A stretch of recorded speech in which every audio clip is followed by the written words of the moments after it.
معانا استاذ احمد دومه عضو المكتب التنفيذي لائتلاف شباب الثوره. اهلا استاذ احمد. طب خلينا نتكلم بهدوء يا احمد دقيقه واحده. دلوقتي هو مش حصل استفتاء على تعديلات دستوريه؟ تمام. راح فيه 20 مليون واحد. تمام. من ضمن التعديلات دي ان احنا وافقنا ان الدستور يبقى بعد 6 شهور بعد الانتخابات البرلمانيه. تمام. بصرف النظر ان انا وانت وافقنا او لا، بس النتيجه في النهايه كانت ساحقه في 14 مليون. بس انا عايز بس اقول حاجه يا استاذ عمرو. ايوه.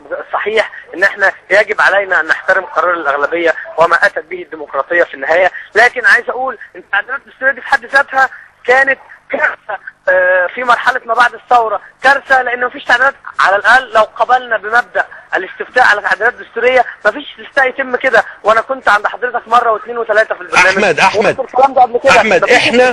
احمد احنا رحنا الاستفتاء ووافقنا، دي حقيقه وكل الناس اللي طلعت بعد الاستفتاء قالت انها بتحترم النتيجه. يا استاذ عمرو انا بجايب شعب في سنه اولى، مش في سنه اولى، لسه في مستمع ديمقراطيه، لسه ما دخلش حتى سنه اولى في الديمقراطيه. يا فندم كان حسني مبارك بيقول الكلام ده وما كناش بنصدقه.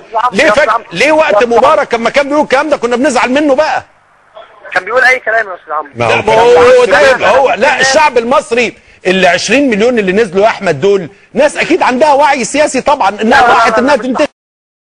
عايزين يعني فجأة هيبقى الشعب تاني برضه ما بيفهمش ده الشعب ده اللي وقف معاكم وكان في ثورتكم. احنا اللي ضحكنا على الشعب وجينا في اول سنه اولى كده وجينا عاملين له امتحان وقلنا له حل الامتحان وانت مش عارف اي حاجه عنه، مش عارف حتى الماده. طب ما يا احمد احنا لو جينا غيرنا وعملنا استفتاء تاني هيطلع الناس في الاخوان. الناس اللي راحت الاستفتاء دي يا استاذ عمرو الاخوان والسلفيين متهمين، انا في رايي في وجهه نظري الشخصيه كمواطن مصري قاموا بخيانه هذه الثوره. يا استاذ احمد وده مش مبالغه، بانهم وجهوا خطاب للناس وللعوام اللي حضرتك عارف خطاب السلفيين موجه لمين وخطاب الاخوان موجه لمين، بانهم الحقوا الماده الثانيه من الدستور، والتانيين يقولوا لهم الحقوا المسيحيه في خطر والاسلام في خطر والماده الثانيه في خطر، والمسلمين بيقولوا لا والمسيحيين بيقولوا لا.